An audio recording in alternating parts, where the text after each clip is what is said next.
अस्सलाम वालेकुम। उम्मीद है आप सब लोग खैर खैरियत से होंगे। इस वक्त वो वक्त आ गया है कि जो वो एक इस्लामिक टच का जिक्र होता था, तो अब एक कानूनी टच देने का वक्त आ गया। आज के इस वीलॉग के अंदर मैं आपको बड़ी तफसील से बताऊंगा कि क्या क्या कार्रवाइयाँ पाकिस्तान के अंदर, पाकिस्तान से बाहर भी इमरान खान और तहरीक इंसाफ के ख़िलाफ़ शुरू हो चुकी हैं। फिर सर्टिफाइड तरीके से ये चीज़ साबित हो चुकी है कि पिंकी हो, गोगी हो या कप्तान हो, ये एब्सोल्युटली फ्रॉड थे।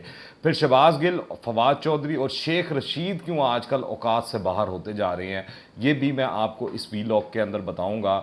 अगर बात की जाए सबसे पहले पाकिस्तान के हवाले से, तो ममनुआ फंडिंग केस के अंदर FIA ने तहकीकात के लिए तहरीक इंसाफ के ख़िलाफ़ 5 मुख्तलिफ इंक्वायरी टीमें बना दी हैं। और ये जो इंक्वायरी कमेटियां हैं, ये लाहौर के अंदर, कराची में, पेशावर में, इस्लामाबाद में और कोयटा के अंदर काम कर रही हैं। और इस सिलसिले के अंदर स्टेट बैंक हो, SCCP हो, इन तमाम इदारों से रिकॉर्ड भी मांगा जा रहा है, इनकी मदद भी हासिल की जा रही है। जबकि 5 टीमों के हेडक्वार्टर को एक बड़ी कमेटी जो है वो सुपरवाइज इस वक्त कर रही है। अभी जो ताज़ा तीन इतलात हैं उसके मुताबिक कराची के अंदर FIA ने तहरीक इंसाफ के 2 ऐसे अकाउंट्स पकड़े हैं, जिसमें एक के अंदर 8 करोड़ पे और एक के अंदर $91,000 की रकम जो थी उसका पता लगाया गया है। और ये बड़ा एक इंकशाफ है। इसकी तफसीलात मैं आपको आगे चल के बताता हूँ। मगर पाकिस्तान के अंदर तो जो काम हो रहा है, ये FIA कर रही है, इंक्वायरी कर रही है, इलेक्शन कमीशन की जो फाइंडिंग्स आई हैं उसके बाद से बरतानिया के अंदर भी इतलात आना शुरू हो चुकी हैं। और ये दुनिया TV के जो ब्यूरो है लंदन के अंदर, उन्होंने ये स्टोरी ब्रेक की है। और उनके मुताबिक जो है अज़हर जावेद साहब जो हैं वहाँ के, उनके मुताबिक बरतानिया में पाकिस्तानी खैराती इदारों के ख़िलाफ़ तहकीकात का आगाज़ तहकीकाती चैरिटी कमीशन और नेशनल क्राइम एजेंसी ने शुरू कर दिया है। और ये जो है हॉस्पिटल और यूनिवर्सिटी के नाम पर जो फंड्स इकट्ठे करके सियासी मकासद के लिए इस्तेमाल हुए, तो उस हवाले से उनको शिकायत मसूल हुई हैं। और इस सिलसिले में बताया जा रहा है, फाइनेंशियल टाइम्स की स्टोरी भी है, जो इलेक्शन कमीशन ऑफ पाकिस्तान की फाइंडिंग्स है वो वाली रिपोर्ट भी है। और वहाँ पर मौजूद जो लोग हैं उन्होंने ये शिकायत की हैं। मुमकिन है कि नवाज़ शरीफ की जानिब से इनिशिएट किया गया हो, क्योंकि अब नवाज़ शरीफ साहब के बारे में बताया जा रहा है कि वो तमाम मामले को जो है वो हेड कर रहे हैं। वो रोज़ाना की बुनियाद पर देख रहे हैं कि क्या प्रोग्रेस हो रही है, किसको बुलाया जा रहा है, इंक्वायरी की जा रही है। और इस तरह लग रहा है कि बल्कि रावी कहता है कि सितंबर के अंदर इमरान खान के हवाले से कोई ना कोई अहम फैसला आ जाएगा, जिससे पता लग जाएगा कि वो ताहयात नाअहल हो जाते हैं। तो ये सूरत हाल जो है वाज़िया होती जा रही है। अब पाकिस्तान के हवाले से अगर बात की जाए, तो पाकिस्तान के अंदर जो ये 2 अकाउंट्स हासिल किए गए हैं, इन अकाउंट्स का जो चेयरमैन PTI हैं इमरान खान, उनके दस्तखत कुनिंदा हैं। और ये अकाउंट्स इमरान खान की ही दरख्वास्त के ऊपर 2011 के अंदर खोले गए हैं। अकाउंट्स को बैरून मुल्क से फंड्स मंगवाने के लिए इस्लामाबाद के निजी बैंक में खुलवाए गए थे, और जबकि इन अकाउंट्स को इलेक्शन कमीशन से भी छुपाया गया है, ये इंकशाफ हुआ है। और जिस तरह मैंने अभी पहले बताया कि एक में 8 करोड़ और एक में $91,000 से जायद के जो फंड्स हैं वो आए हैं। और बेनामी अकाउंट से रकम जो है PTI के दूसरे अकाउंट्स में मुंतकिल होती रही है। तो एक ये बड़ा वाज़िया और क्लियर कट मामला है। एक तो होता है ना कि आपके पास ब्रीफ केस आ जाएँ नोटों से भरे हुए, वो आप आगे पीछे कर लें। जो अकाउंट खुलता है उसके अंदर जो पैसा आ रहा है, कहाँ से आ रहा है, वो भी आपको मालूम होना चाहिए। और जब इदारे आपसे पूछें उसके जवाबदेही आपके पास होनी चाहिए। और वो कहाँ पर इस्तेमाल हुआ, कहाँ गया। आप ये नहीं कह सकते कि मेरे अकाउंट में पैसा है और उसके बाद आगे निकल गया, मुझे तो पता ही नहीं, मैं तो कुछ था ही नहीं। वो तो साइन करने वाले कोई और थे, बताने वाले कोई और थे, मैं तो बस साइन कर दिया करता था। वो जिस तरह फवाद चौधरी ने प्ली ली हुई है, आजकल उसको नैरेटिव को बिल्ड कर रहे हैं, मगर ये कहानी चलती हुई दिखाई नहीं दे रही है। क्योंकि इतनी बड़ी बड़ी चीज़ें जो हैं वो सिर्फ पाकिस्तान के अंदर नहीं, बरतानवी अदालतों के अंदर भी, बरतानवी हुकूमत के अंदर भी, इदारों के अंदर भी इमरान खान साहब के ख़िलाफ़ जो है वो मामला शुरू हो चुके हैं। फिर इसी तरह अमेरिका के अंदर भी आरिफ नकवी साहब वाले मामले को लेकर जो इमरान खान साहब की शख्सियत है और तहरीक इंसाफ जो है वो इस वक्त रडार के ऊपर आ गई हुई है। और जो ये फाइनेंशियल टाइम्स वाली स्टोरी है, इसने तो पूरा का पूरा भोंडा जो भांडा है वो खोल के रख दिया है तहरीक इंसाफ का। अब तहरीक इंसाफ वालों को जो है वो समझ नहीं आ रही है कि अब ये इस मामले से बचा किस तरह जाए।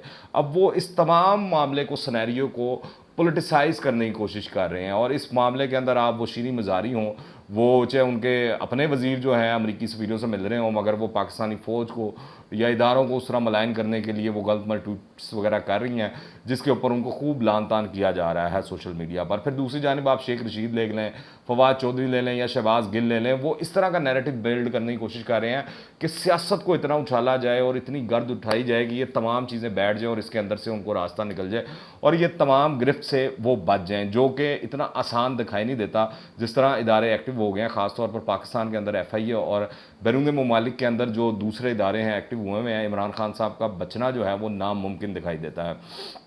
अब ये जब से पंजाब हुकूमत आई है तो अब वो जो फवाद चौधरी जो है वो बोंगियाँ मार रहे हैं कि 25 मई वाला जो मामला है उसकी इंक्वायरी की जाएगी और उसके अंदर जो वज़ीर दाखिला है राना सनाउल्लाह को इंक्वायरी कमेटी के सामने आना चाहिए, उनको हम गिरफ़्तार भी कर सकते हैं। जो इसी तरह अता साहब हैं उनको भी हम गिरफ़्तार कर सकते हैं, तारड़ को। तो इस हवाले से मैं पहले बता दूं कि राना सनाउल्लाह तंबीह कर चुके हैं कि अगर आपने हाथ डालने की कोशिश की तो वज़ीर दाखिला है मुल्क के, तो पंजाब के अंदर गवर्नर राज लाना जो है वो मुश्किल काम नहीं है उनके लिए, वो पहले बयान कर चुके हैं ये वाली मामलात। तो लड़ाई जो है इसके अंदर फवाद चौधरी जो है वो जलती पे तेल का काम कर रहे हैं और वो जो है मज़ीद तेल फेंकी जा रहे हैं आग के अंदर के, ताकि और शोले बुलंद हों और बात जो है इतनी को उठे और उड़ाई जाए कि सियासत दिखाई दे लोगों को। जो एहतसाब और वो जो ये करप्शन का मामला है, ये लोग इसको भूल जाएं। इमरान खान साहब के किए हुए कांट जो हैं वो लोगों को नज़र ना आए, की हुई वारदातें जो हैं वो लोगों को नज़र ना आए। दूसरी जानिब शेख रशीद साहब जो हैं वो भी इलेक्शन कमीशन के हवाले से भी बातें करते हैं, चीफ इलेक्शन कमिश्नर के हवाले से भी पेशन गोइयाँ करते हैं और वो कहते हैं कि ज़मीनी खुदाओं से कुछ नहीं होगा, फ़ैसला अदालतों ने करना है। तो अदालतों के अंदर भी जो फ़ैसला होना मामला जाने हैं वो ये है कि 8 साल के दौरान जो इंक्वायरी चली उसके अंदर आप इलेक्शन कमीशन में कोई सबूत नहीं दे सके, वाज़ेह चीज़ें सामने नहीं ला सके, तो अब आप अदालत के अंदर क्या लाएंगे, ये सबसे बड़ा और अहम सवाल उठाया जा रहा है। फिर जो शहबाज गिल साहब हैं, इमरान खान साहब के चीफ ऑफ स्टाफ जो हैं, वो सहाफ़ियों के ऊपर चढ़ दौड़े हैं क्योंकि सहाफ़ियों ने इमरान खान साहब और तहरीक इंसाफ की जो साजिश थी उसको बेनकाब करने की कोशिश की, जिनमें सलीम साफ़ी हैं, अंसार अब्बासी साहब हैं। हालांकि अंसार अब्बासी साहब सारी ज़िंदगी जो है तहरीक इंसाफ की लाइन टो करते रहे हैं, इमरान खान साहब का झंडा जो है उन्होंने हमेशा उठा के रखा है और सर बुलंद रखने की कोशिश की है, मगर वो ज़रा सी अनबाइस रिपोर्टिंग कर दें, वो बैलेंस रिपोर्टिंग कर दें तो तहरीक इंसाफ वाले इस तरह लगता है चढ़ दौड़ते हैं। और आजकल सोशल मीडिया के ऊपर भी तहरीक इंसाफ वालों का अलमिया ये है कि दूसरी जो टीमें हैं वो भी ज़रा तगड़ी हो गई हैं, जिसमें नून लीग की है या दीगर जमातों की हैं, तो तहरीक इंसाफ को वहाँ पर भी टफ़ टाइम मिल रहा है। इस हवाले से ये भी इतलात हैं कि तहरीक इंसाफ के ही कुछ बंदे जो हैं वो हुकूमत ने शायद तोड़ दी है और वो अहमद जवाद साहब तो अब उनको लगा दिया गया है special assistant to prime minister on social media. तो वो चीज़ें हुकूमत के हवाले से भी नैरेटिव जो है अब वो दिखाई दे रहा है। अब मामला ये है कि ये जो बलूचिस्तान में इंदोनाक वाक़या हुआ, सानिया हुआ, पाक फ़ौज के बड़े ही आला अफसरान जो हैं उसके अंदर जाम शहादत उन्होंने नोश किया, तो उस हवाले से मैनिपुलेट करने की कोशिश की तहरीक इंसाफ ने, उसके ऊपर भी सियासत करने की कोशिश की, उसको घुमाने की कोशिश की। ये कई दफ़ा इस पर बात हो चुकी है। तो अब बाकायदा तौर पर जो उसके बाद DGISPR की भी उस पर स्टेटमेंट आ गई, सारा कुछ आ गया, तो तल मिलाए बड़े फवाद चौधरी साहब भी, शेख रशीद साहब भी, शहबाज गिल साहब भी और तहरीक इंसाफ की जितनी लीडरशिप है वो बड़ी तल मिलाई। और ख़ास तौर पर तहरीक इंसाफ की लाइन टो करने वाले जो सहाफ़ी अज़हरात हैं और यूट्यूबर जो हैं उनको काफ़ी मिर्चें लगी हुई दिखाई दी सोशल मीडिया पर। तो अब सूरत हाल ये है कि अब वो ज़रा जो उस मामले को रफ़ा दफ़ा करने के लिए उन्होंने तमाम का तमाम मलबा जो है अब वो शहबाज गिल साहब ने सलीम साफ़ी साहब को टारगेट करना शुरू कर दिया, अंसार अब्बासी को टारगेट करना शुरू कर दिया, पर्सनल किस्म की बातें करना शुरू कर दी। बेसिकली ये शरारत ये थी कि असल मुद्दा जो है कि FIA जो इंक्वायरी कर रही है या जो साइबर सेल जो है वो इंक्वायरी कर रहा है, जिन लोगों को वो एक बच्चा सामने भी आया था 17-18 साल का जिसको मैनिपुलेट करके किस तरह जहन साजी की जाती है तहरीक इंसाफ के लोगों की जानिब से, वो चीज़ें अया हो जाती हैं आपके सामने।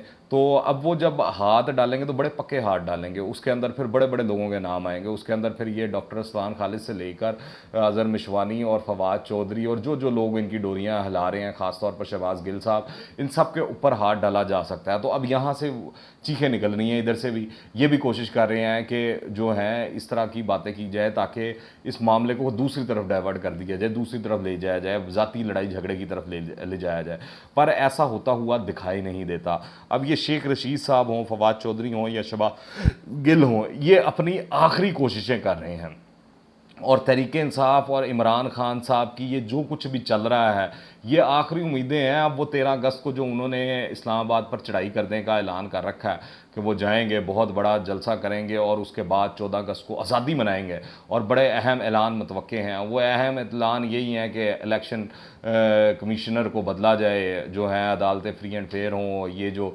इम्पोर्टेड हुकूमत है ये घर जाए और जो है जल्द से जल्द जनरल इलेक्शन का ऐलान किया जाए, वरना मैं तो धरना देकर बैठ जाऊँगा। ऐन मुमकिन है इस तरह की भी बात हो। तो लग ये रहा है कि ये अब ज़्यादा उनका मंजन बिकता हुआ दिखाई नहीं दे रहा, क्योंकि वाज़ह तौर पर दिखाई दे दिया कि जब इलेक्शन कमीशन के बाहर एहतजाज की इमरान खान साहब की जानिब से कॉल दी गई तो कितने को लोग सामने आए, क्योंकि फ़ैसला आ गया था, फाइंडिंग सामने आ गई थी कि इमरान खान साहब जो दूसरों को चोर, डाकू, डकैत और पता नहीं क्या कहा करते थे, और वो बताया करते थे कि फलूदे वाला, चाट वाला, वो गोलगप्पे वाला, उसके अकाउंट से इतने पैसे निकल आए, मकसूद चपड़ासी जो है उसके अकाउंट से पैसे निकल आए। तो अब तहरीक इंसाफ के जो वर्कर्स हैं, जो मुलाजिम हैं, ख़ास तौर पर इमरान खान साहब के, उनके अकाउंट से भी बड़े पैसे निकल रहे हैं और पूरी की पूरी जो कहानियाँ सामने आ रही हैं वो लोग कानों को हाथ लगा रहे हैं और लोग कह रहे हैं कि इमरान खान साहब ने तो एंडी कर दी ना। अभी तो ये चीज़ें सामने आनी हैं। आप देखें शौकत खानम के अंदर कि किस तरह वहाँ के ज़कात के पैसे को और सदक़ात और खैरात के पैसे को इमरान खान साहब ने अपने ज़ाती मकासद और सियासत के लिए इस्तेमाल किया। जब ये चीज़ें सामने आएंगी तब पता लगेगा असल करैक्टर इमरान खान साहब का और तहरीक इंसाफ का। और मैं आपको ये बता दूं, पाकिस्तान के अंदर चीज़ें और मामलात कॉम्प्रोमाइज़ हो जाते हैं, सिचुएशन बदलती रहती है सियासत के अंदर, पर याद रखिएगा ये जो बरतानिया के अंदर या अमेरिका के अंदर इंक्वायरियाँ शुरू हो रही हैं इमरान खान के ख़िलाफ़, उसकी जब फंडिंग्स आएंगी तो यकीनी तौर पर इमरान खान साहब को भी हिला के रख दिया जाएगा और तहरीक इंसाफ को भी मुंह छुपाने की जगह नहीं मिलेगी। आप इस हवाले से क्या राय रखते हैं नीचे कमेंट्स में लाजमी बताइएगा। दुआ में याद रखें। टिल द नेक्स्ट टाइम, अल्लाह हाफिज़।